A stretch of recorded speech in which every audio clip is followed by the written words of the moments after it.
教里有个名字叫皮色流天，真的，真的。这个毗湿奴的手里的植物，你看这只手拿了一个白色的非常抽象像花瓣一样的，这个是海螺。古代的工匠也没见过海螺啊，所以它只是比较抽象而已。对，这边手拿了一个轮子，对不对？这个轮子呢，佛教和印度教都有这个概念。佛教管它叫法轮啊，印度教也管它叫法轮，叫 chakra 啊，也是代表了权力啊、神圣的这样一种象征啊。所以它手里的植物呢，跟毗湿奴是对得上的啊，所以它在古代叫做皮色流天，听这个名字也是译过来的。那么下方出现的呢，就是梵天和帝释天啊，也是都是经常在佛教出现的老演员，都是印度教的神啊。那么在这边的这个湿婆的下方，会出现了第一是一位发型奇特、身骑孔雀的形象啊，叫做鸠婆罗天啊。这一位去过东南亚地区的朋友应该对他非常的熟悉，象头神啊，现在我们叫做迦奈什、嘎奈什啊，但是在这个佛教里面我们叫他欢喜天，叫毗那耶迦，这两位都是湿婆的儿子。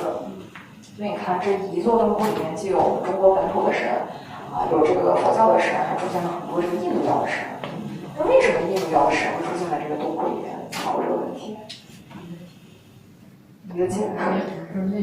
其实，这个答案其实是对的。为什么？因为它是通的，对不对？它都是发自这个产生于印度这个南亚次大陆的这样的两种宗教啊。所以其实佛教呢，在南亚来说呢，现在已经没有了。现在去印度佛教徒都是当代的佛教徒了，它已经没有古代的那个规模了。佛教在印度教也只有在印度呢，也只有很短的时间曾经是主流的宗教啊，大部分时间呢它都是次要的。那么印度教的印度的这个主要的宗教一直都是这个印度教，或者前身我们叫婆罗门教啊，婆罗门教。那么这两种宗教呢，在一个长期的不断的就互相吸引信徒的过程中啊，那么就产生了很多的这种融合的现象啊。那体现在佛教是什么呢？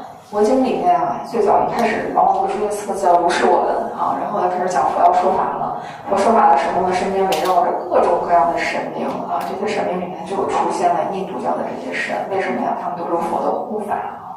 也就是说，两种宗教在互相这个融合和争取信徒的过程中呢，那么你的主神就是我们佛陀的护法神。那么其实印度教也是这个依法炮制啊。那他说你们释迦牟尼就是这个毗湿奴的第9个化身，对吧？所以在这样的融合的过程中啊，佛教的经典里面就出现了这些印度教的大神啊，他们也被绘制到了这个洞窟里面啊。所以之前有人说这个洞窟里面这是一个多宗教的洞窟啊，不见得啊，它依然是一个佛教为主的洞窟啊，也是这个洞窟呢被叫做万神殿的一个非常重要的原因。那这个洞窟在莫高窟还有一个特殊的身份啊，我们说它是一个标准窟啊，这个涉及到这个石窟年代的判断啊。我们说这是一座西魏的洞窟，那大家知道这个石窟的这个年代是怎么来进行断定的？其实我觉得咱们看一下，它这个6.6的信息没有，基本上对，它是根据这个石窟的风格啊，绘画也好，这个塑像也好，根据风格来判断。风格的判断有依据什么呢？去记录，对不对啊？你怎么知道这样的风格属于哪个时代呢？那么就是洞窟里面的文字记录啊。所以我们看到这个位置，出现了一个一佛二菩萨的说法的形象啊。下面出现了一组就是我们刚刚提到的供养人，出现了这些写的字儿，我们叫做发愿文啊。发愿文，发愿文最左边写了很清晰的一行字：大代大魏大统4年啊。所以这是西魏时期的一座洞窟。所以这样有明确记点的洞窟，在莫高窟我们叫做标准窟啊，以它为标准来断定其他洞窟的风格啊。那么这边画的是什么呢？你看这墙上全部都是一样的内容啊，一佛二菩萨啊，说法的一个形象。下方呢写的都是发愿文，下面是供养人。这边供养人有看到女性呢都是这种宽袍大袖的汉地女性的形象，那你看男性穿的是交领展袖的长袍。啊，这是游牧民族的服装啊，所以这是西魏的鲜卑人啊。我们知道北朝基本上就是一个鲜卑人的王朝啊，北魏是鲜卑人的王朝啊。那么西魏呢，当时统治依然是鲜卑的后裔，所以看这些男性穿的都是胡服，鲜卑人的服饰。那发愿文里面写的是什么呢？其实大家去看佛教艺术啊，这个概念一定要知道，而且其实很好懂啊。我出钱来绘制这些壁画，营建这个洞窟啊，我的愿望我要写上去啊。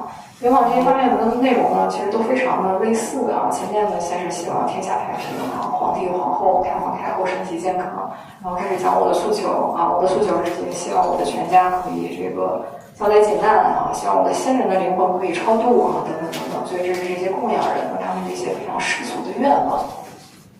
这组壁画的下方，大家会发现啊，洞窟两边都有，分别有4个小小的龛啊，这龛刚好能坐进去一个人，对不对？在洞窟里面它会更深一些啊，所以这个座龛呢，一般来说我们认为是僧人打坐禅用的这个禅龛啊、禅窟，所以这个洞窟呢，这个专家也认为是一个打坐坐禅用的禅窟啊。那么在跟这个主题相呼应的，能看到上方这一圈的位置全部是坐禅的僧人形象，对吧？都是这种席地而坐，在山林的草庐中席地而坐打坐坐禅的僧人啊，但只有这一位，他不一样，做了一个高脚椅，对吧？这是中国现存最早的椅子的形象啊，因为椅子是西来的一种家具啊，我们古人是席地而坐的哈，所以这一幅西魏时期1500年前的椅子啊，是我们中国现代宝学家最早的一幅形象。这个洞窟的这个大家的左手边啊，这边绘制的壁画呢，是一幅佛教的音乐故事啊，叫做500强盗成佛图，也叫德眼林的故事，讲的是什么呢？你看这一组是强盗啊，这一组强盗呢，这个为非作歹，然后被官兵收缴，所以你看重旗装的这一组是官兵的形象，收缴之后呢，接受审判。那么这个审判呢，就判他们要被挖掉眼睛，扔到山林中自生自灭啊！你看这些犯人呢，衣服都被脱掉了啊，眼睛呢被扒掉了，扔到了山林中了，非常的痛苦啊！于是呢，有这种非常痛苦的这个表情的一个是肢体语言的表现。然后呢，他们就向佛陀祈求啊，于是呢，佛陀赐给他们香药，将他们的眼疾治好，恢复了视力。然后这500个强盗呢，都皈依成了佛弟子啊，这样一个故事，所以叫做500强盗成佛图啊，很有意思的一个故事。好了，这个洞窟的内容呢，我们就先讲这么多了。关于这个洞窟，大家有什么问题吗？挺生动的那有什么问题吗？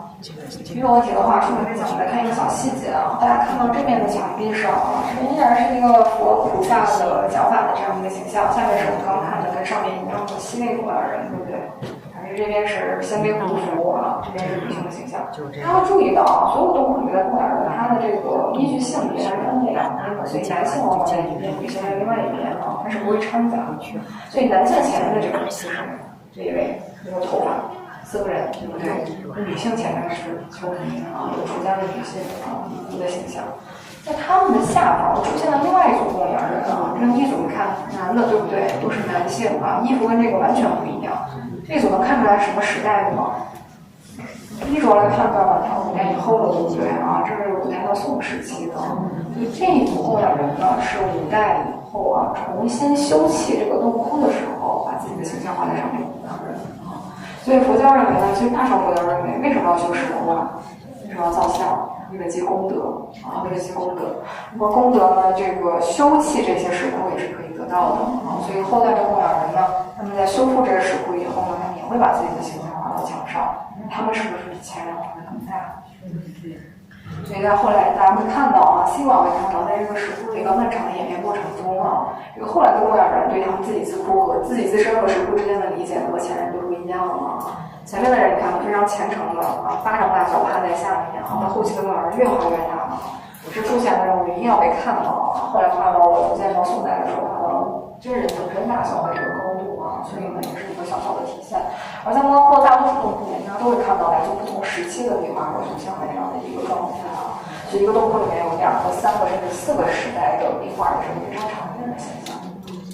没有什么问题的话，我们出门去对面的洞窟。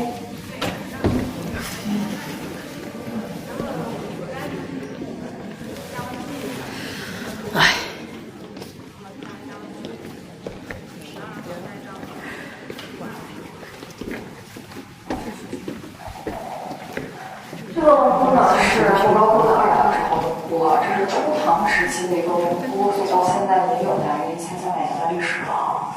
这个洞窟呢依然是一座标准窟。刚刚我们说标准窟是有纪年的，对不对啊？这个洞窟的纪年在哪里呢？大家回头看到我们上方的这个佛和菩萨的下方，这里出现了一个仿题发言文啊，最左边呢也是看到2个字嘛，贞观，看到了吗？他在古代的时候看得更清楚啊，这边写的是贞观16年，所以是贞观16年建造的一个洞窟啊，公元642年啊，到现在1300年的历史了。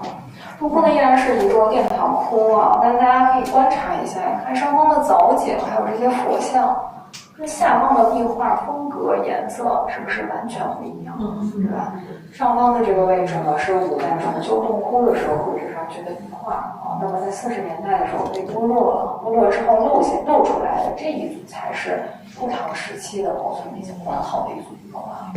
那么大家看到，在剥落的时候呢，专门留了一个角落的这个位置啊，这个角看到一个小小的角落啊，这是它上层的一幅留下了一块壁画啊，还有就是这个顶部、浮游顶都是都是这个古代时期的。那么这个洞窟来说呢，正面是一个佛龛啊，龛内塑的是一佛二弟子二白像啊，在这些塑像里面是袁洞窟的塑像啊，这些塑像呢是兼具了一些唐代的特征的塑像。袁洞窟的塑像是在清代被修复过的啊。这个了解莫高窟的朋友知道，清代的塑像它不好看啊，它不好看。所以呢，这个洞窟复制的时候呢，配了一组这个唐代的塑像啊，但它壁画呢都是原作，都是原作啊。这个塑像我们去能看到比较好的地方，我们再讲啊。我们先看看这个洞窟的壁画啊，左手边出现的是一幅经变画啊。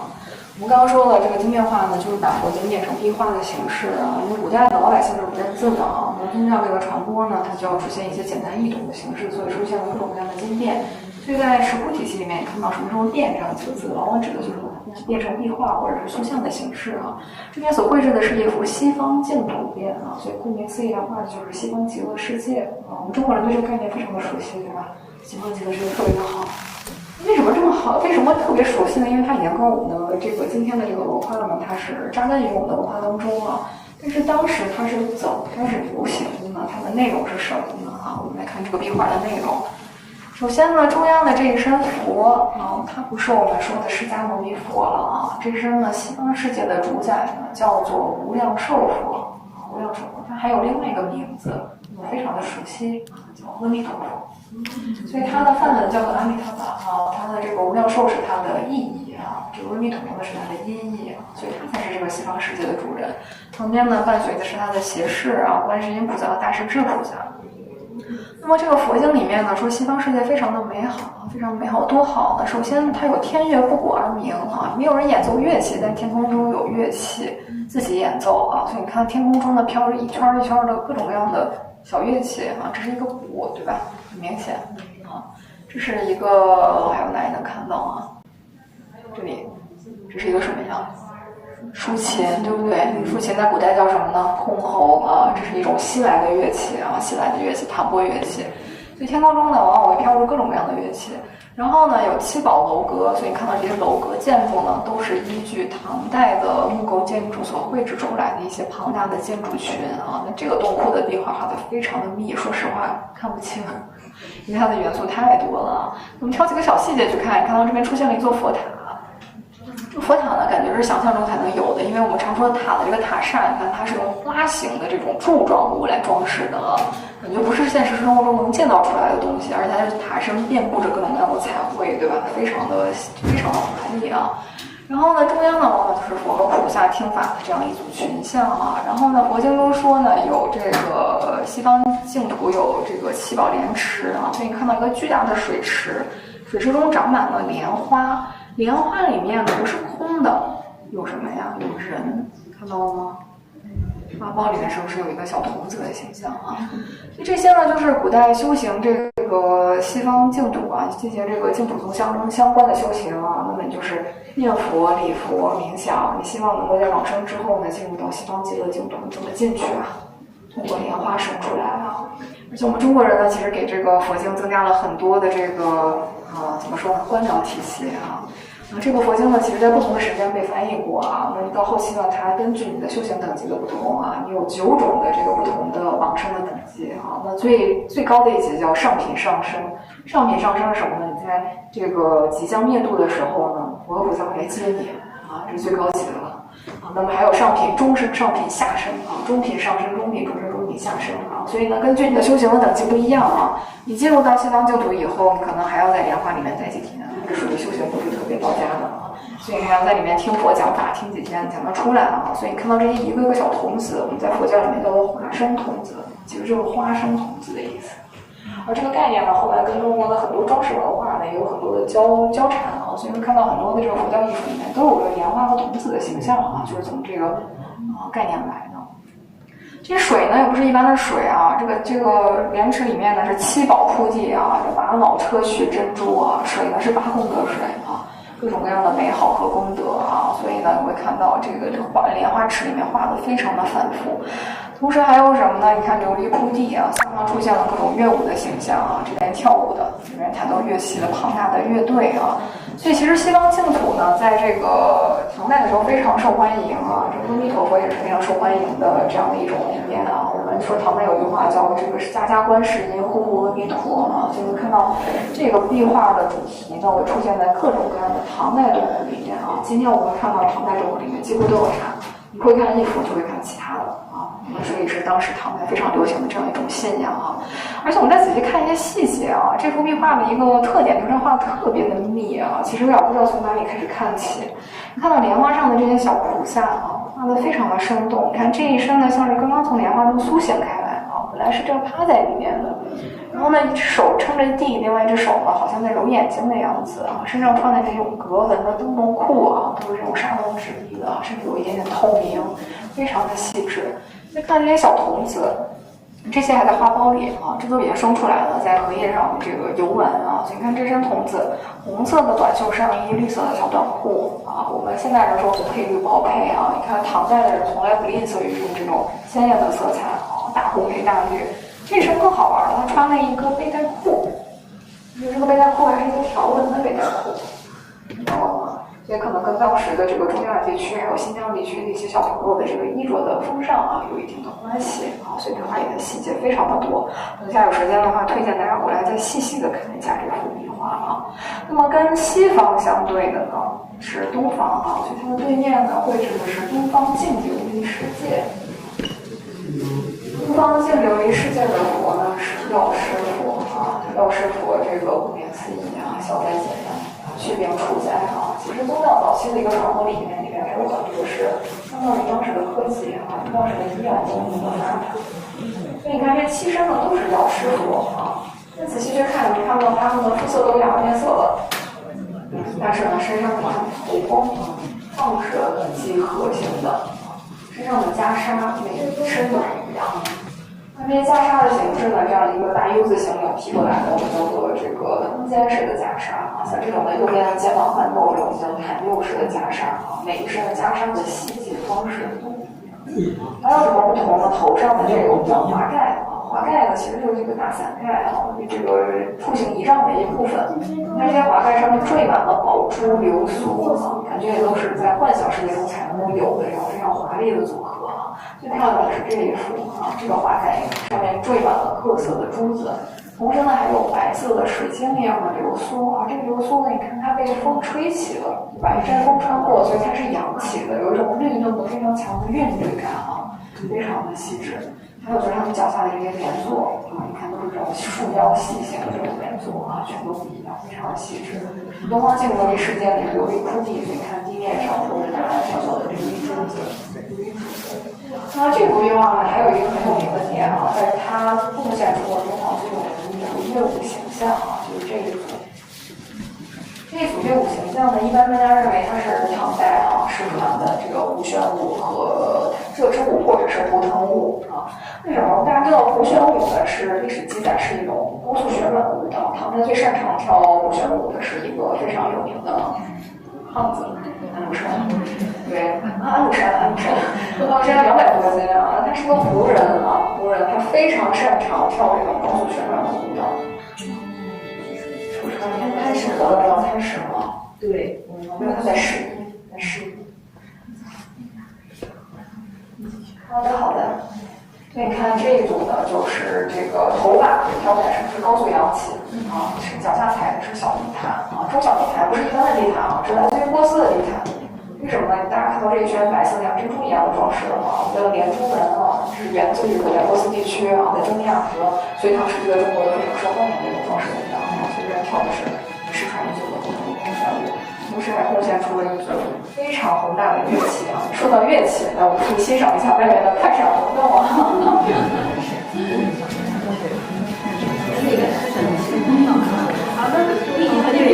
这是200多票哦，胡旋舞。他们在咱们这儿试穿，他们不是吧？要西装那个，那是踩的那一踩飞机了，全都不想。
哎呦喂，我的妈呀！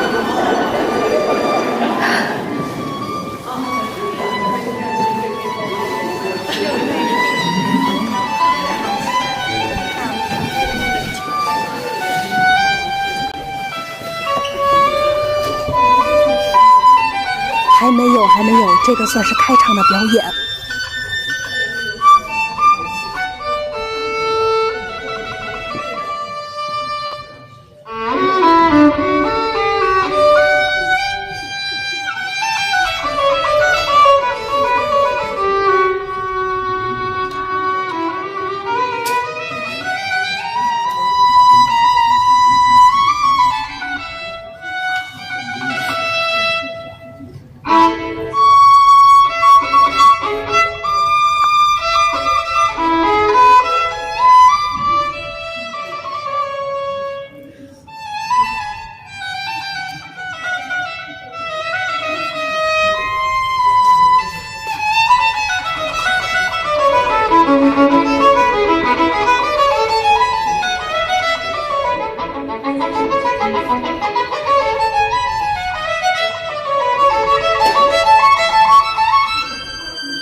请问下一个在哪里？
讲解还没有讲完，咱们这个算是一个小小的节目吧。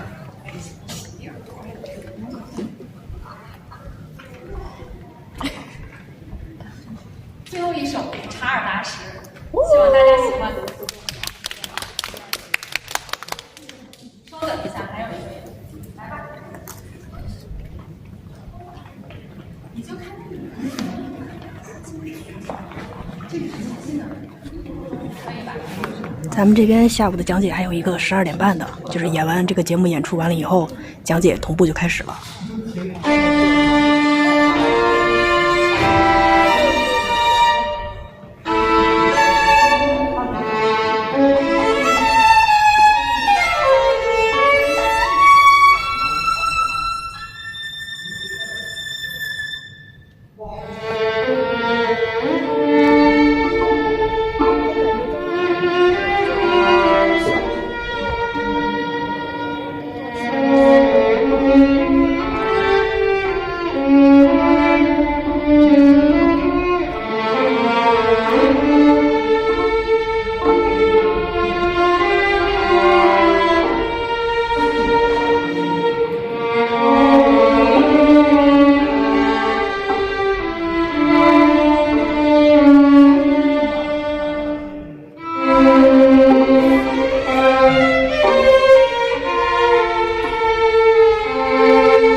呀！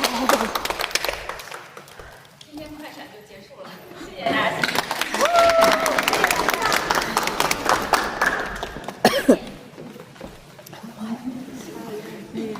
知道吗？你突然起来，就像那个最近很火那个梗，就是那个滑雪那个，突然，哎，挺远的。好累。讲解老师呢？哦，在那边。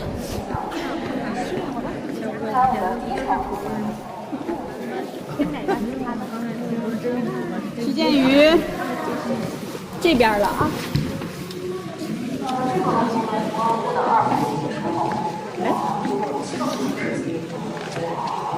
中国猫来说是一个错误啊，但是猫这个概念就是去的时候，一般你可能是看哪里不能哭啊，出宫的是另外国外要排队去这个另外参与是这个票务的。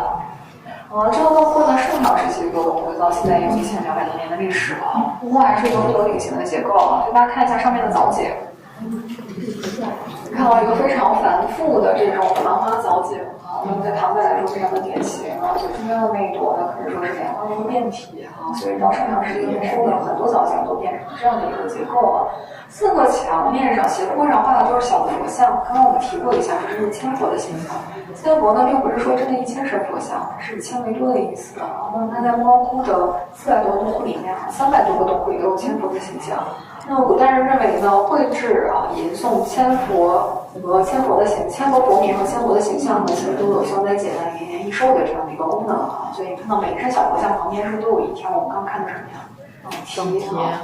所以呢，很多这些千佛呢，原本都是写有他们的名号的啊，只不过这些字迹呢，因为过了1000多年呢，慢慢不清了。这个洞窟的壁画的内容非常有意思啊！如果大家回头看到正面的佛龛，你会发现是没有塑像的啊。这洞窟里呢保存了一身塑像啊，但是呢，这个因为也是清代的塑像，所以没有进行复制啊。那壁画呢全部是盛唐时期的原作啊。先看到右手边的是一个 shape。刚刚我们看了很多这个一幅同一主题的啊，那这一幅不知道大家能不能认出来？首先你看天空中有乐器。对吧？这是一个软弦啊，这是一个腰鼓啊，这是一个花边软啊，刚刚响，然后还有我们最熟悉的刚刚看的箜篌啊、笛子等等等等。所以天空中呢有乐器，天乐不鼓自鸣啊。下方呢有建筑，这组建筑呢非常的宏观宏伟啊。等一下我们会细细的去看啊。对，这个洞窟还有个题叫做建筑窟，中央呢依然是说法的。阿弥陀佛啊，阿弥陀佛，还有喜事菩萨啊，还有各种听法的菩萨。下方呢依然是莲池、莲花池、小童子啊，还有呢乐舞的形象。所以这一幅是什么呀？还是我们刚刚看的西方净土殿啊，西方净土殿。刚刚提到这些建筑非常的特殊啊，看中央呢是大殿，大殿的四周出现了一组一组的建筑啊，看这组建筑。琉璃砖铺的夯土的底，上方是一个亭子，里面挂了一口钟，旁边站了一个僧人要敲钟，所以这是一个寺院里的什么呀？钟楼，对吧？同时呢，它还是一座台，我们常说亭台楼阁啊。那么台的这种建筑形式呢，中国是没有实地保存的。我们历史上很有名的这个铜雀赤身锁二桥铜雀台啊，它也是没有保存下来的。你现在去看的就是一个现代的建筑啊。所以这个呢，保存下来的这个夯土建筑呢，一般来说我们认为就是台啊。这个台有2组啊，这边是钟楼的，这边是什么呀？窟窿。对，这就是个跳鱼问题啊。这个唐代的时候的寺院结构呢，钟楼对的可能是金阁，所以这里是个藏经阁啊。这个钟鼓楼的形式一般是明清时期开始逐渐确立下来的，对。然后有亭、有台、有楼啊，这个是什么呢？我们说的阁，蟹一般是建在水上的，对。哎，这么说也是水上。对，这是一组阁啊。所以看到这个阁的下方中间是一个大的柱子。啊，这是一个碑，对吧？所以这是一座碑阁，跟两边画的是一样的，而且画的非常的细致。你看这个阁下面是有帘子的，把帘子卷起来的，对吧？这边没有卷起来，它是这个样子的，是吧？非常的细致啊，很多小细节。这颜色配色对，太广场了。对，然后在这个莲池旁边呢，画了非常多生动的小童子。你看这3只小童子没有穿衣服，但穿了红色的小靴子啊，3个童子在顶落汗。是吧？所以这幅壁画的细节也是非常的多啊！而且你看到，刚刚有大家问，有朋友问说那个变色以后的药师佛的宗泽，是没有变色的时候，大概就是这样的颜色。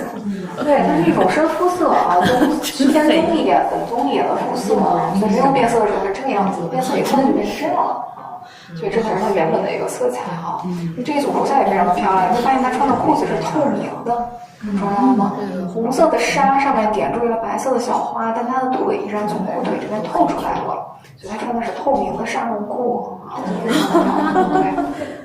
所以这一组呢依然是西方净土，但它跟刚刚我们看的那一幅呢多了一个内容是什么呢？两边的这个画像连环画一样，这边呢最细致。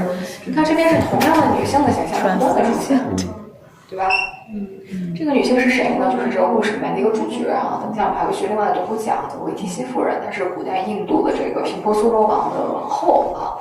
那么她的这边画的是什么呢？这个佛经里面教的16种观想和冥想的方法啊。譬如有什么呢？观想太阳啊，观日啊，日想观啊，观水观冰啊，这个冰想观啊，还有什么呀？观佛像、观宝树、观宝楼阁、观菩萨等等等等啊。所以是佛经里面教你的这个16种冥想和观想的方法啊。所以这个题材呢叫做16观，所以它还是一个很固定的主题。等一下对面的东国大家还会看到这个主题啊，所以这边是盛唐时期的有亭台楼阁的这样的一幅西方净土面。那对面画的这个题材呢非常的特殊啊，我们来看一下。这个题材很长一段时间是没有被人辨识出来的啊，大概是20多年前才被辨识出来，或者说是被改正出来了。这画的是一幅佛顶尊胜陀罗尼经变啊，这个名字非常的拗口，但在佛教相关的文物里面听到陀罗尼这3个字啊，它的梵文叫达拉尼，它就是咒语啊，跟后来我们说的那个藏传佛教的这个真言啊是差不多的意思啊。那一般来说，我们认为陀罗尼它比较长。这一部佛经呢，它前面呢先是讲故事啊，讲完故事以后呢，它有300多个字。这300多个字呢，就是依据梵文音译过来的300多个字，非常的拗口啊，所以音译过来的这个咒语就叫做陀罗尼啊，陀罗尼。那这个故事讲的是什么呢？啊，我们先来看一下上面啊。有一个非常快乐的人叫善竹天子哈，有一天呢做梦啊，梦见自己马上要倒霉堕七恶道啊，那不知道怎么办，于是求助于帝释天。帝释天说：“帮你看一下啊，那好像是真的哎，我也没办法帮你，那怎么办呢？我们去问释迦牟尼吧，我们去问佛陀。所以看他们乘云来到了释迦牟尼的面前啊。释迦牟尼说：“这个好办啊，我们教你一段咒语，叫佛顶尊胜陀罗尼啊，陀罗尼咒啊，陀罗尼。”你只要念诵这个咒语，供奉这个咒哈，就可以消灾解难啊，你所有的恶缘都可以得到解除啊。所以这就是上面这个故事的主要内容。因为很多佛经都必须是释迦牟尼说的，所以它正中央依然是一个释迦牟尼说法的形象啊。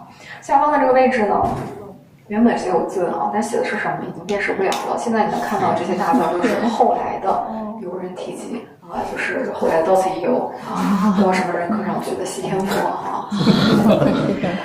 在它的右边呢，出现了一幅非常漂亮的山水画，那这是什么呢？这幅故事的来历啊，这部佛经的来历啊，它有一个序言啊，是后来的僧人做的序言。这个序言没事，您说。哦，不是，它是一段序言，但是其实很类似啊，跟这《西游记》的题材有点相同之处是什么呢？它是一个僧人取经的故事，这是它的相同之处。这僧人是谁呢？叫做佛陀波利，他是古代吉比卜啊，就是古代印度相当于外萨盘地区的一位僧人啊，叫佛陀波利。因为他向往文殊菩萨啊，来到五台山朝圣。朝圣路中呢，路上见到了一位白衣老人啊。白衣老人说：“这个佛顶尊胜陀罗尼有种种好处，有没有把它带到中国来？”他说：“我没带。”啊，白衣老人呢，突然就凭空消失了啊。佛陀波利吓一跳。他觉得这一定是文殊菩萨示现，告诉他要把这个佛经带到中原来，所以呢，他再次回到了西域啊，把佛顶尊胜陀罗尼经呢带到了中原啊。来到了一座中原的城之前，你看这座城啊，这座城里面有一个人物，这是皇帝，看出来了吧？为什么来到中原，来到皇帝面前啊？这里面关于佛教传播的宗教传播史上两个小的误区啊。那么第一呢，我们想象中觉得这个外国的僧人来到中国，可能就地就传法了，是吧？那他们其实呢，你像作为传教的人士，他一定要去影响力最大的地方，去的往往都是都城啊。所以像长安、洛阳这种地方，往往是他们的目的地。就像北京地区有很多明清时期的传教士的这个天主教传教士的墓一样啊，他们向往的地方都是都城。所以来到的是当时的长安啊，面见的是当时的唐高宗李治啊，所以这是仪凤元年的事情。那李治呢就说啊，这部佛经非常的好，我帮你组建一个翻译团给你翻译一下吧。那么这是关于宗教传播的另外一个误区啊。最少在唐代翻译佛经呢是要得到官方许可的，不是你想翻就翻的。在我们的想象里面，觉得像玄奘这样的人取经回来，可能是点名一个字儿一个字儿的翻译，其实他都是有一个强大的译场翻译团队的像玄奘回国之后呢，当时太宗给他组建了一个巨大的译场当时呢从全国各地的寺院调拨了各种僧人、各种儒师来帮助他翻译所以很多佛经的翻译呢都是团队合作所以你看这组人呢，他们翻译完佛经之后呢，李治就说这部经太好了，我要把它留在宫里。佛陀也说不行，我应承了这个文殊菩萨把它带回五台山所以把经书的范文本带到了西明寺重新组建译场进行翻译，那么最后走入到五台山，灭度在五台山了。所以这是这部佛经的一个来历一个来历。所以我们说它跟《西游记》有共同之处都是僧人取经的一个故事。但是很好玩的一点在于什么呢？大家会看到里面的山水我们知道中国美术史上最有名的青绿山水是《千里江南图》，对吧？宋代的但是唐代的青绿山水已经非常的有名了，其中最有名的是这个李思君、李昭道、大小李将军他们画青绿山水而闻名，但是他们的画作是没有传世的。所以在这座盛唐的洞窟里面呢，我们可以看到一点点盛唐时期的青绿山水可能有的样貌所以呢非常的漂亮。还有大量的绿色晕染出的这种山峰的这个山峦起伏的样貌，同时呢山丘外间杂有各种各样的花树河流蔓延向远方还有瀑布等等非常漂亮的青绿山水的景色那它的这边画的是什么呢？这边讲的是这故事的来历前面的小故事佛这个释迦牟尼传的这个咒语，这边所绘制的呢是念诵这个供养这部经书的种种好处。比如你看到这边有人已经成为枯骨了但有人为他念诵佛顶最胜陀罗尼经，他的灵魂就可以升天了。那我这部佛经呢非常的神异这个经中说呢，把它供奉在高山上、高塔上、高楼上，即使是沾到这部佛经的影子，也能够帮你消灾除难所以你看这边出现了山中有塔，而且还有什么呢？这边出现了一个小小的物件我们靠近一点能看到这边的这个像楼一样或者像塔一样建筑上出现了一个架子，架子上架了一部佛经就是这部佛经最胜陀罗尼经需要把它放置在很高的地方，才能够让它的这些神意呢普及到众生所以这也是很有趣的一个关于这个佛经的内容所以这个陀罗尼呢，其实涉及到我们古代的这个密教的一部分所以其实宗教刚刚我们提到早期传播的时候，很多它的内容呢相当于像科技一样那么他们认为呢，传播和这个吟诵这部经呢，这部咒呢，其实都能够有各种各样的好处所以呢，唐代大为流行，由而产生了我们后来在寺院里面经常见到的一个石柱一样的物件，就是我们说的那个石经床那在唐代的这些经床里面，基本上刻的都是佛经这种陀罗尼经我们把这个经刻在上面也是各种功德、种种好处，就是很有趣的这样的一个小小的一个内容吧。好的，这个洞窟大家有什么问题吗？没有的话，我们看对面开始研究了。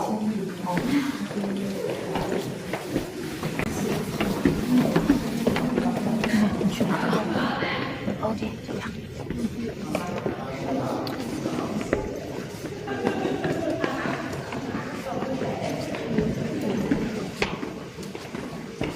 这座洞窟呢是榆林窟的25号洞窟，中唐时期的一座洞窟那么榆林窟刚刚我们提到过，在瓜州县离敦煌有200多公里所以这座洞窟呢非常特别，在榆林窟也是一座特窟。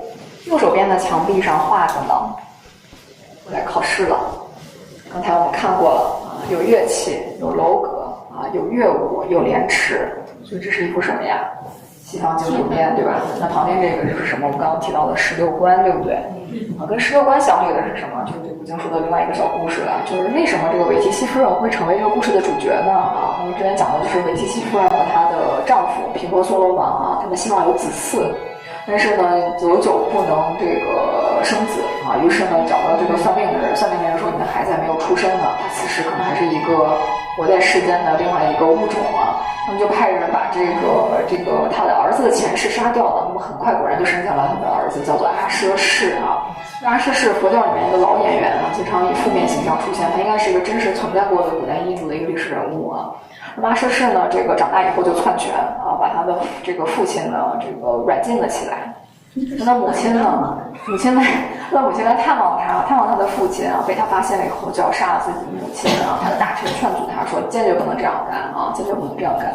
那后来他的母亲非常的痛苦啊，他们就向佛陀这个祈求说，为什么这些事情发生在我身上？那开始讲了，就是佛教里面其实最重要的2个概念啊，一个就是业报啊，就是业报我们说的karma，对，还有一个就是这个轮回的概念啊，轮回的概念。所以你看，一个故事体现了业报和轮回啊。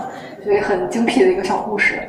那么这边画的是西方净土变，西方净土变刚刚我们看过很多了，这一幅相对来说比较容易欣赏，为什么呢？因为它色色比较清淡，而且线条非常的简洁，所以你看到这些佛和菩萨的形象没有那种非常细密的，我们不知道从哪开始看起的感受啊。苦大仇仇视，是吧？前几天有个观众说在这边说，这所有的菩萨这边画的都是300眼。300眼，他说的其实有点道理，这是一个很细致的观察。什么叫300眼？我们中国人说那个眼白，不是眼球下面露眼白，两边的眼白都会露出来，叫300眼。对，你看他在那翻白眼儿，那个正中间那个在翻白眼儿。我觉得他说的有点道理，好像是，确实是这么一个规律啊。中间那个也翻白眼儿。就很是往上看，就很像你们看出来我们眼白，就是确实它的画风是有一个这样的小特点啊，但是很好玩。而且你看这一组群像啊，看这尊菩萨一手执莲花，非常虔诚的听法。这位呢，一手托腮，一手托肘，在思维啊，思索。这个手里拿的莲花的花苞啊，这位走神了。对，然后这位呢，看向了远方啊，看向了远方啊。所以每一组是这个每3个菩萨的形象都不一样。西方净土嘛，西方净土。对啊，还没走出去，还在西方嘛。因为西方净土思想是唐代最流行的思想，所以唐代净土里面大多数都是西方净土。哎，你说我有一个问题，就是画匠这些画画的这些人，他们也没去过西方净土，他们就是参考的是，就全是自己想的。这个问题非常好，参照是什么呢？对啊，参照是佛经。对，佛经里全是文字。但他写了呀，他写了有什么呀？他写了这个西方净土有天乐不古自明，所以你看乐器飘在天空中。他写了有楼阁，是吧？但是所有的审美都是他们自己。对，所以唐代的是唐代的风格，宋代的是宋代的风格，他们的审美和他们的风格一直在变化，确实是这样。所以这个画匠他们其实很厉害，是。但是艺术家吗？是那个时候的艺术家。但某种意义上来说呢，他们不一定是创造者，因为很多壁画都有自己的文本。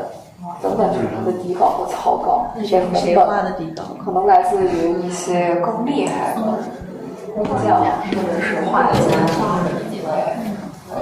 但是呢，不妨碍这些工匠自己的小创造。是这样，看在哪里呢？这边出现了一对鹦鹉，对不对？这边出现了一只奔跑的小老鼠。300只小老鼠。对，佛经中是没有记载有这只老鼠的。所以我们可以说，这可能是没有画这个画家的一个判断。就是希望这个小老鼠死后上天堂。这只老鼠啊，是整个敦煌4万多平米壁画里面的唯一一只奔跑的小老鼠。哦，是吗？对。所以很多人看完这个洞窟，只能记住这个老鼠，包括自己。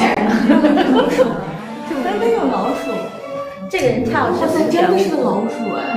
这个人跳的这个舞是什么？不好说，都鼓舞。对，这是一个胖的，一脚踩地，一脚扬起，身上绑了一个腰鼓，就他胖胖的。我跟你讲，这老鼠画的很有意思。它那个飘在那腰鼓在那儿呢。你看这个就是跑的，这还有仙鹤，这还有孔雀。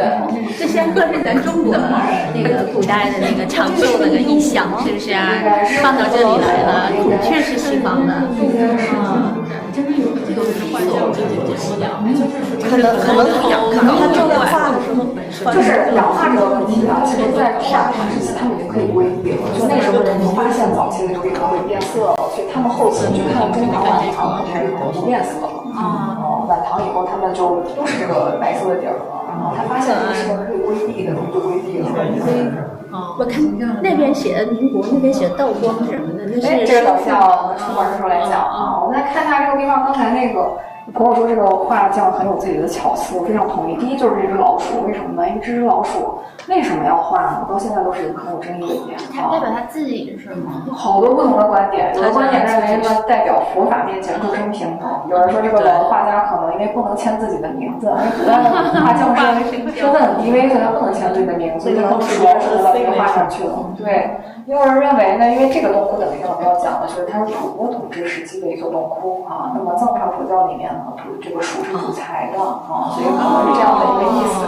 也有人认为可能就是鼠年开凿的洞窟，所以画了一只老鼠上去啊。所以呢，各种各样的说法啊，没有哪一个是可以判断它就是对的。所以很有意思。还有一个很有趣的点是什么呢？就这个画匠呢有一个非常强的时间感的这幅壁画里啊。譬如大家看这个下面，你看这边的这个莲花里面是个听法的小童子，还没有生出来，对吧？啊，就给它领生出来。这边生出来了，这个在莲叶上，下面还有一个，他把下面的这个小童子拉上来，对不对？哦，水里面对，这边还有一个攀着楼梯的，右边那个是攀着。对。这边有个攀着楼梯往上爬的，这边还有个小屁股。看到了吗？一个童子，一个猛子扎到水里去了，屁股留在了外面。结果被这个画匠给画下来了，就像我们照相的时候看的那一秒啊，他也没有 P 图，就直接把它画上去了，很好玩。除了这个还有什么呢？这个看到的这个位置啊，这边画了一身小菩萨，也是听法的形象啊，一个侧身背对着的。那你看这边的楼上呢，出现了一个半截的身子，这是什么呢？这是一个菩萨在卷那个帘子，卷到一半的时候被这个画像给画下来了。所以我说这个壁画它有很强的时间性啊。这佛经里面没有写这个东西，对吧？这都是完全属于没有太有必要的小细节啊。但这个画家有很多自己的创造力在里面，就他画了一个半截的身子，鸟的那个样貌就被画下来了。所以这幅壁画呢，相对来说是一个鉴赏性非常高的一幅壁画啊。据说人民大会堂甘肃厅里面有这幅壁画的临摹品，然后我找遍了全网没有看到照片，我感觉可能是个谣言。但是它成为了东方史书里面代表西方净土演变的一个典范啊，所以你会看到各地的一些寺院，还有一些这个营建的一些这个修复的一些这种宗教场所啊，包括像杭州有一个这个会阴高丽寺啊，在这个西部附近啊，是一个唐代的寺院，虽然没有保存下来，但是他们在去绘制一些壁画的时候，都参照了这个地方的风土啊，所以影响也很大啊。中唐时期的艺术，我们再看到对面的壁画呢，题材就不一样了。这边画的是西方，我们终于脱离了西方了，我们来到了未来世界啊，这是未来佛弥勒佛，所以中央的这一身啊。底座的形象就是弥勒佛的形象，那弥勒佛会在56亿7000万年之后降生在赤头莫城啊，所以它是主观未来的佛啊。我们唐代的时候有很多这种底座的佛像，大部分都是弥勒佛的形象啊。那弥勒诞生的世间特别的美好啊，人可以活84000岁啊，寿命将近之时，老人自行进入到坟墓和家人告别。那么庄稼可以一种七收啊，一种七收，所以看到这两个人在扬场啊，这两个人在耕地啊，所以是种一次就可以收成7次。人们呢对路上的遗失的这些宝物呢，可以说是毫不在意啊，所以路不拾遗。你看这两个人对这些宝贝不屑一顾啊。那女孩子呢，在500岁的时候出嫁。500岁，对，所以这是一幅婚嫁的场景。衣服呢都是树上长的，叫树上生衣啊，所以你看这个人把衣服摘下来就穿了啊。那古代呢，这个公共卫生是个问题啊，所以佛经里面往往会记载这个世间特别好的时候，就要说它的卫生不是问题啊。所以你看晚上有龙王降雨进行清洁，夜叉扫地，把街道都扫得很干净啊，所以很有趣。这里面最重要的一幅呢，就是这幅婚嫁图了。这幅婚嫁图呢，贡献出了莫高窟最有名的一幅关于唐代婚嫁的场景啊。首先呢，这是一幅汉藏通婚的场景啊。这个画面里面你能看到汉人，你还能看到吐蕃人啊。吐蕃人在哪里呢？你看缠头交领的，这几个都是吐蕃人。所以大家猜一猜，新郎和新娘分别在哪里呢？对，那扣头那个是。扣头的是新郎，对，因为唐代结婚的时候男拜女不拜啊，所以这个扣头的是新郎的形象，而且他是一个吐蕃人，看到头上有头巾啊，所以他拜的是谁呢？他们老丈人，所以他的新娘是一个汉人。中间的这一位身上披着绿色披肩的应该就是新娘啊，因为唐代结婚的时候，我们现在说有绿色嘛。你看这一位里面就是新娘的形象了，所以这是一幅关于唐代的婚嫁的场景啊。所以刚刚我的朋友说的特别好啊，就是这些虽然是宗教的内容啊，但是画家要依据他们所理解的世界对这些细节的一些描绘，所以依然他们体现的是唐代的各种各样的民俗啊，还有文化等等。我看到有人不断的进来，是外面要开闪了吗？哦，没有。你说，它这个佛像的脸的颜色有纯白色和这个黑色，它是因为什么？因为这些其他人的脸是留白了嘛，就是没画。应该是也这个还是氧化变色的结果，所以你看到对面的那是也是对，也是这个颜色。但是它旁边这些都是正常的白色。对，所以其实往往古代人画佛像的时候呢，他要着重体现佛和别人不一样的地方，因为佛经中记载说佛有32相，它有32种和常人不一样的特征。譬如他头顶有肉髻，就大家看凸出来的那个不是他的发髻，那是肉髻。他头发呢是罗发，就是古代印度人他是卷发啊，所以它是罗发。那么最早呢体现出来的，在佛教艺术里面体现出来就是卷发。后来逐渐变成了我们现在去看佛像是一颗一颗小小的凸起的那样的罗发啊，而且呢这个地方体现不出来啊，发色干青，头发是蓝色的啊，深蓝色的，所以你看到很多寺院的佛的那个头的这个位置都是漆成蓝色的，甚至佛经里面还说他眼睛也是蓝色的啊。但是古代的人对于蓝的这个理解不一样哈，我们中国人可能喜欢把它这个干青理解成偏深一点的，像黑色一样的啊。所以有一些地方呢，像西藏那些寺院里面，你还能看到那个佛的眼睛是蓝色的啊。因为它耳朵特别大，耳垂很大，对吧？都快及到肩膀了，而且往往还有耳洞，对吧？啊，这个耳垂及肩的这个，我一个美国朋友比较敢说啊，这个人家是研究这个的，他说这个是他曾经是一个王子的奢侈的象征。因为他这个古代印度人在这种非常大、非常华丽的、沉重的耳饰，对吧？把耳朵撑得很长啊，所以往往耳朵也很长。还有很多32相，包括他的这个脖子上3道杠，对吧？也是他曾经是一个王子的象征啊。他的这个手也很大，身体也很长，脚是扁平足啊，身体呢放光啊，身体放光，所以呢，往往在绘制他的肤色的时候，和别的这个头发的颜色会有不同的这个区别啊。其实是为了着重去绘制和晕染。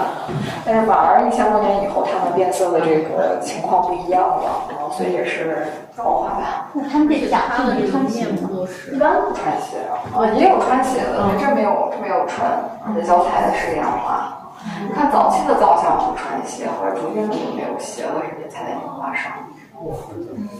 他的这个面相是印度人的，那边就是中国人的，他们是同一时期画的吗？这可能，我觉得每个人看可能感受不一样吧。你觉得他像印度人，是不是因为他长胡子了？就感觉深邃立体，五官立体一些，就是那边不一样，那边就特别像。你看每个人的审美不一样，看出来结果也不一样。我觉得长得挺像。前方的门口的出现的是一组文书和普贤殿啊，所以我看到骑白象的是普贤菩萨，骑青狮的是文殊菩萨啊。这个狮子画的非常的生动啊，张着大嘴啊，露着大白牙，下面还有2个嵌饰的昆仑母，唐代传奇小说中经常出现的，可能是来自于东南亚的这种可以翻墙入院、飞檐走壁的这样的神秘的形象啊。因为我刚刚问到这边的榜题啊，那边出现了一个道光21年修正1次啊，所以这是后期修复这个洞窟时啊留下的一些这个题记，它可能也是进行了线描的修复啊。我们这边出现的是莫高窟的一位很有名的人留下的。关于莫高窟的一位很有名的人留下的题记啊，张大千先生留下的。某一年10月，他在这边临摹净土殿，就是这幅画的时候啊，下雪了，所以只写了1行字，后来名字都被刮掉了。对。那是张大千先生。张大千先生在东航临摹过2年的壁画啊，所以这个东航的这个艺术对他的整个人的这个艺术生涯影响很大啊。他的前期的画和后期的画，你会看到这个是有些差异的。是谁写的？这个洞窟还有什么问题吗？不是临摹的，那谁写的那个？张大千。你看张大千。然后不认识他这个。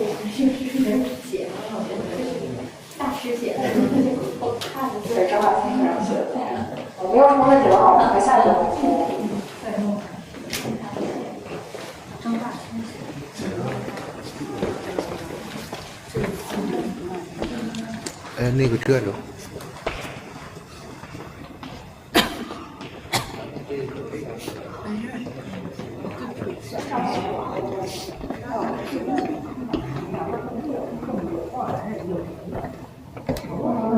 其实大多数还是有的，包括刚才我们看的那个还是有的。你像这个洞窟，它关人在哪里？也在底部，一般都是画在这个底层的位置，但底层的壁画上还有很多灰色，所以很多工人的这个形象能保存下来。这是初唐时期一座洞窟，所以这些初唐时期的工人，隐约可以看到啊，都是这种手持香炉，旁边有绑体的这样的形象啊。但是呢，有洞窟的工人可能是没有保存下来啊，可能有的洞窟，或者是刚才我没有注意去看，确实其实每个洞窟还是有的。这个洞窟初唐时期的洞窟啊，那么这个时期的洞窟呢，还留了一些隋代的风格。这次展览里面没有隋代的布置洞窟啊，像隋代的很多洞窟和初唐时期一样，它是双层龛，所以能看到这个佛龛外面有一层，里面还有个小龛，对吧？这个时期的塑像的方法呢，它是高朴素，所以它的塑像是依附在墙面上。到了唐代以后呢，变成了元素啊，它和墙面没有依附关系，所以呢，这个时期呢，用这种双层佛龛来表现更多的塑像。所以你看一个龛里面如果放这样排一排，后面你就看不见了啊，所以也是当时的一种流行的方式。塑的依然是一夫二弟子二菩萨，一身这边两身写实菩萨，这一身已经不在了啊。但这些塑像都是清代重绘过的，所以保留一些隋代的特征啊，但是清代的色彩非常的明显啊，非常的明显。这个宫的四面墙壁上画的都是这个千佛的形象啊，这些千佛的形象其实跟隋代的非常接近。隋代的千佛基本上就是这样红色打底，一身一身的小佛像，而他们是有规律排列的啊。我们看一个比较明显的地方，看这边。你看这些小的佛像，每4个一组，它是一样的色彩排列组合，蓝色、橘色、绿色、深红色、蓝、橘、绿、红，它是一样的这个排列组合。然后每一行它要进行一个错位，所以每一个斜列的颜色是不一样的。这种方法营造出这个洞窟里面有一种佛光相间的感觉啊，最明显的就在这个位置。对吧？它有色带的感觉啊。对，所以古代在这种微弱的光下啊，很多这样的千佛色彩非常的鲜艳，甚至有些是贴金的。在微弱的这种油灯或者烛光下，你会觉得它有种非常神圣的这种空间的感觉啊。这个洞窟最有名的是它的这个南壁的这幅壁画啊，这是莫高窟的美人菩萨。美人菩萨这个名字日本人起的，日本人对这尊菩萨非常的沉迷啊，所以它也成为了初唐时期菩萨相关的壁画里面最有代表性的一个山。你看到出现在各种各样的文创的书籍的封面上啊。美在哪里呢？首先，圆洞窟里面啊，身上的这些装饰都是立粉堆金的啊，就是它是立体的金色的效果，复制洞窟里面能体现不出来。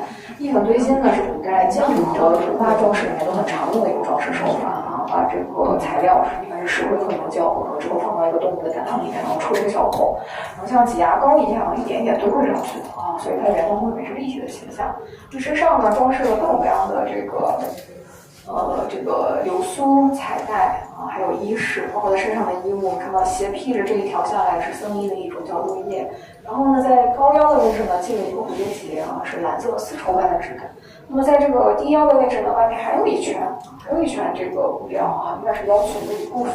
在下方呢，又是一条绿色的腰带，系了一条蓝色的小短裙，它下身还有一条长裙，然后层层叠叠各种各样的装饰，头光呢也是一种七彩的头光啊。最漂亮的是它身上脸上的这个色彩的晕染，能看到淡淡的白色里面掺着一点点的粉色啊，打在什么位置？它的眼皮、脸颊这些位置，包括它的这个手臂的位置啊，所以像现在女孩子化妆一样啊。非常漂亮的这种感觉，眼睛呢微微下垂，然后唇部呢是一点朱红色啊，非常的轻柔的颜色。而且呢，你看跟这边的菩萨对比，这边已经变色了，对吧？这边的保存非常的好啊。而且你看这个洞窟被烟熏过，这边全是黑色的啊，只有这个位置你看依然是白色的啊，它没有被烟熏到，所以也确实是一个小小的奇迹啊，小小的奇迹。我个人其实更喜欢旁边这群小僧人啊，手里托了一个玻璃钵，身上没有任何装饰，只穿了僧衣啊，眼皮和脸颊都是淡淡的粉色，眼睛微微闭起，有种完全这种天然去雕饰的感觉啊，非常的漂亮。对，所以大家会不会区分佛装和菩萨装？菩萨，看佛是我刚刚提到的肉髻，对吧？罗发，然后身上是穿袈裟啊，但是他身上往往贴什么金箔，所以他们的手指一般都是金箔，但是身上的金箔很明显就刮掉了。对吧？所以它是装金的啊，所以这个只穿袈裟，没有太多装饰的，基本上是佛装啊。那菩萨装呢，看头冠、耳饰、流苏啊，这个项链佛教里面我们叫璎珞啊，也是装饰，手串、臂串啊，身上各种各样的彩带啊，装饰很多的菩萨装啊。所以戴头冠的90%可能都是菩萨，也有一些少量的这个佛像是戴头冠啊。所以呢，这一幅壁画啊，就是因为这样被称为最美菩萨啊。其实这幅壁画细节非常值得推敲啊，它身后围的这一身像是窃窃私语一样的菩萨的形象啊，也非常的生动，对吧？还有上方的这个飞天，线描也看不清了，但你依然能看到它这个非常轻盈的姿态啊。唐代的飞天飞得既轻盈又慵懒的感觉啊，很漂亮。所以是这幅壁画成为最美菩萨的一个美人菩萨的一个很重要的原因了。佛像的下面啊，其实中间这个香炉旁边出现2只小动物，你看出来什么动物吗？狗是吧？啊，狮子啊。你们有工匠的也见过狮子啊，敦煌工匠肯定也见过狮子啊，所以它是狮子经常画的五像，有点像狗，有点像狼啊，也有点像狮子，而其实它分了公母。你看这边有鬃毛，有狮子，都看过《狮子王》对吧？那个辛巴长大了有鬃毛啊，他的妈妈没有，就是狮子啊。所以这也是一个初唐时期的动物了。这身是一个历史啊，护法的历史，所以往往是这种肌肉很发达的这种形象。我当然这个动作还有问题吗？这个也是一个这个应该是被刮了。首先它鸟花变色了，其次它被刮了。你看金子是在它的耳朵边上、手指尖上、手掌上，以及这个大幅的金子的位置都被刮掉了。这个脸应该是后人涂的，我感觉不像是原来的。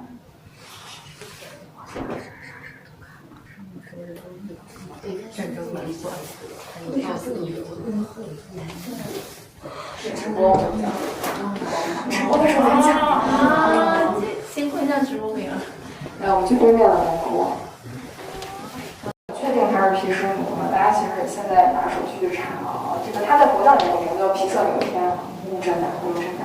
这个毗湿奴的手里的植物，你看这只手拿了一个白色的非常抽象像花瓣一样的，这个是海螺。古代的工匠肯定没见过海螺啊，所以它只是比较抽象而已。对，这边手拿了一个轮子，对不对？啊，这个轮子呢，佛教和印度教都有这个概念。佛教管它叫法轮啊，印度教也管它叫法轮，叫 chakra 啊，也是代表了权力啊、神圣的这样一种象征啊。所以它手里的植物呢，跟毗湿奴是对得上的啊，所以它在古代叫做毗色流天，听这个名字也是音译过来的啊，音译过来的。那么下方出现的呢，就是梵天和帝释天啊，也是都是经常在佛教出现的老演员，都是印度教的神啊。那么在这边的这个湿婆的下方会出现了，第一是一位发型奇特、身骑孔雀的形象啊，叫做鸠婆罗天啊。这一位去过东南亚地区的朋友应该对他非常的熟悉，象头神啊，现在我们叫做迦奈什、嘎内什啊，但是在这个佛教里面我们叫他欢喜天，叫毗那耶迦，毗那耶迦。这2位都是湿婆的儿子，所以你看这一座洞窟里面既有我们中国本土的神啊，有这个佛教的神，还出现了很多这个印度教的神。那为什么印度教的神会出现在这个洞窟里面？考过这个问题？一个解释。其实这个答案其实是对的，为什么？因为它是通的，对不对？它都是发自这个产生于印度这个南亚次大陆的这样的2种宗教啊。所以其实佛教呢，在南亚来说呢，现在已经没有了。现在去印度佛教徒都是当代的佛教徒了，它已经没有古代的那个规模了。佛教在印度教也只有在印度呢，也只有很短的时间曾经是主流的宗教啊，大部分时间呢它都是次要的。那么印度教的印度的这个主要的宗教一直都是这个印度教，或者前称叫婆罗门教啊，婆罗门教。那么这2种宗教呢，在一个长期的不断的就互相吸引信徒的过程中啊，那么就产生了很多的这种融合的现象啊。那体现在佛教是什么呢？佛经里面啊，最早一开始往往会出现4个字叫如是我闻啊，然后他开始讲佛要说法了。佛说法的时候呢，身边围绕着各种各样的神灵啊，这些神灵里面就出现了印度教的这些神，为什么呀？他们都是佛的护法啊。也就是说，2种宗教在互相这个融合和争取信徒的过程中呢，那么你的呢？主神就是我们佛陀的护法神。那么其实印度教也是这个依法炮制啊。那他说你们释迦牟尼就是这个毗湿奴的第9个化身，对吧？所以在这样的融合的过程中啊，佛教的经典里面就出现了这些印度教的大神啊，他们也被绘制到了这个洞窟里面啊。所以之前有人说这个洞窟里面，这是一个多宗教的洞窟啊，不见得啊，它依然是一个佛教为主的洞窟啊，也是这个洞窟呢被叫做万神殿的一个非常重要的原因。那这个洞窟在莫高窟还有一个特殊的身份啊，我们说它是一个标准石窟啊，这个涉及到这个石窟年代的判断啊。我们说这是一座西魏的洞窟，那大家知道这个石窟的这个年代是怎么来进行断定的？其实我觉得咱们看一下，它这个6.6的信息没有，基本上对，它是根据这个石窟的风格啊，绘画也好，这个塑像也好，根据风格来判断。风格的判断有依据是什么呢？去记录，对不对啊？你怎么知道这样的风格属于哪个时代呢？那么就是洞窟里面的文字记录啊。所以看到这个位置，出现了一个一佛二菩萨的说法的形象啊。下面出现了一组就是我们刚刚提到的供养人，出现了这些写了字儿的，我们叫做发愿文啊。发愿文，发愿文最左边写了很清晰的一行字：大代大魏大统4年啊。所以这是西魏时期的一座洞窟。所以这样有明确记点的洞窟，在莫高窟我们叫做标准窟啊，以它为标准来断定其他洞窟的风格啊。那么这边画的是什么呢？你看这墙上全部都是一样的内容啊，一佛二菩萨啊，说法的一个形象。下方呢写的都是发愿文，下面是供养人。这边的供养人你会看到女性呢都是这种宽袍大袖的汉地女性的形象，那你看男性穿的是交领窄袖的长袍。啊，这是游牧民族的服装啊，所以这是西魏的鲜卑人啊。我们知道北朝基本上就是一个鲜卑人的王朝啊，北魏是鲜卑人的王朝啊。那么西魏呢，当时统治依然是鲜卑的后裔，所以看这些男性穿的都是胡服，鲜卑人的服饰。那发愿文里面写的是什么呢？其实大家去看佛教艺术啊，这个概念一定要知道，而且其实很好懂啊。我出钱来绘制这些壁画，营建这个洞窟啊，我的愿望我要写上去啊。愿望这些发愿文的内容呢，其实都非常的类似啊。前面呢，先是希望天下太平啊，皇帝皇后开皇太后身体健康，然后开始讲我的诉求啊，我的诉求是希望我的全家可以这个消灾解难啊，希望我的先人的灵魂可以超度啊，等等等等。所以这是这些供养人的他们这些非常世俗的愿望。那这组壁画的下方，大家会发现啊，洞窟两边都有，分别有4个小小的龛啊，这龛刚好坐进去一个人，对不对？那洞窟里面它会更深一些啊，所以这4座龛呢，一般来说我们认为是僧人打坐做禅用的这个禅龛啊、禅窟，所以这个洞窟呢，这个专家也认为是一个打坐做禅用的禅窟啊。那么在跟这个主题相呼应的，能看到上方这一圈的位置全部是坐禅的僧人的形象，对吧？都是这种席地而坐，在山林的草庐中席地而坐打坐坐禅的僧人啊。但只有这一位，他不一样，做了一个高脚椅，对吧？这是中国现存最早的椅子的形象啊。因为椅子是西来的一种家具啊，我们古人是席地而坐的啊，所以这幅西魏时期的1500年前的椅子啊，是我们中国现代保存下最早的一个形象。这个洞窟的这个大家的左手边啊，这边绘制的壁画呢，是一幅佛教的音乐故事啊，叫做500强盗成佛图，也叫做德眼林的故事。讲的是什么呢？你看这一组是强盗啊，这一组强盗呢，这个为非作歹，然后被官兵收缴。所以你看重旗装的这一组是官兵的形象，收缴之后呢，接受审判。那么这个审判呢，就判他们要被挖掉眼睛，扔到山林中自生自灭啊！你看这些犯人呢，衣服都被脱掉了啊，眼睛呢被挖掉了，扔到了山林中啊，非常的痛苦啊。于是呢，有这种非常痛苦的这个表情的一个是肢体语言的表现。然后呢，他们就向佛陀祈求啊，于是呢，佛陀赐给他们香药，将他们的眼疾治好，恢复了视力。然后这500个强盗呢，都皈依成了佛弟子啊，这样一个故事。所以叫做500强盗成佛图啊，很有意思的一个故事。好了，这个洞窟的内容呢，我们就先讲这么多了。关于这个洞窟，大家有什么问题吗？挺生动的那有什么问题吗？没有问题的话，顺便讲，我们来看一个小细节啊。大家看到这边的墙壁上啊，这边依然是一个佛菩萨的讲法的这样一个形象，下面是我们刚刚看的跟上面一样的西魏供养人，对不对？还是这边是鲜卑胡服啊，这边是女性的形象。大家会注意到啊，所有动物里面的公园人，它的这个依据性别来分类啊，所以男性往往在一边，女性在另外一边啊，它是不会掺杂的。所以男性前面的这个是这一位，这个头发4个人，对不对？女性前面是丘尼啊，有出家的女性啊，一的形象。在他们的下方出现了另外一组公园人啊，这一组你看男的对不对？都是男性啊，衣服跟这个完全不一样。这组能看出来什么时代的吗？衣着来判断吧，它5代以后的对不对啊？这是5代到宋时期的，所以这一组公园人呢是5代以后啊重新修葺这个洞窟的时候，把自己的形象画在上面的人啊。所以佛教认为呢，其实大乘佛教认为，为什么要修石窟啊？为什么要造像？为了积功德啊，为了积功德。那么功德呢，这个修葺这些石窟也是可以得到的啊。所以后代的供养人呢，他们在修复这个石窟以后呢，他们也会把自己的形象画到墙上。他们是不是比前人画的更大？所以在后来大家会看到啊，西广会看到，在这个石窟的一个漫长的演变过程中啊，这个后来的供养人对他们自己自窟和自己自身和石窟之间的理解和前人都不一样了啊。前面的人你看非常虔诚的啊，巴掌大小趴在下面啊，到后期的供养人越画越大啊，是出现的任务一定要被看到啊。后来画到逐渐到宋代的时候，画到真人本身大小的这个高度啊，所以呢也是一个小小的体现。而在莫高窟大多数洞窟里，大家都会看到来自不同时期的壁画和塑像的这样的一个状态啊。所以一个洞窟里面有2个、3个甚至4个时代的壁画也是非常常见的现象。没有什么问题的话，我们出门去对面的洞窟。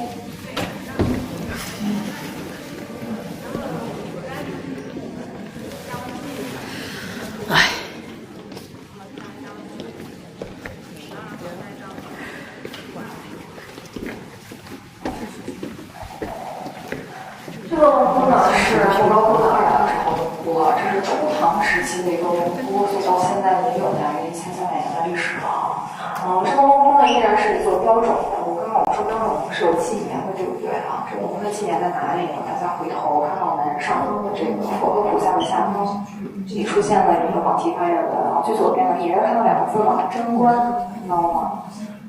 他在古代的时候看得更清楚啊，这边写的是贞观16年，所以是贞观16年建造的一个洞窟啊，公元642年啊，到现在1300年的历史了。洞窟呢依然是